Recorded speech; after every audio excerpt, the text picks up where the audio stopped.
Hirit naman ng NBN City Idil whistleblower na si Jun Losada, posibleng may kinalaman din ng Administrasyong Aquino kaugnay ang umano'y pork barrel scam.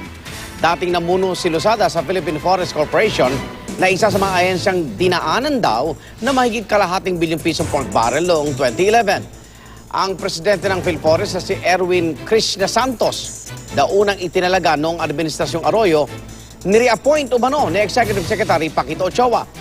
Una ni Losada, si Santos umano ang nagbigay naman sa bayaw ni Ochoa na si Jerry Acuzar ng lease agreement para sa halos 2,000 hektaryeng lupa sa Busuanga, Palawan noong 2008. Midnight deal daw ito dahil nabuo ilang araw bago matapos ang termino ni nooy Pangulong Arroyo.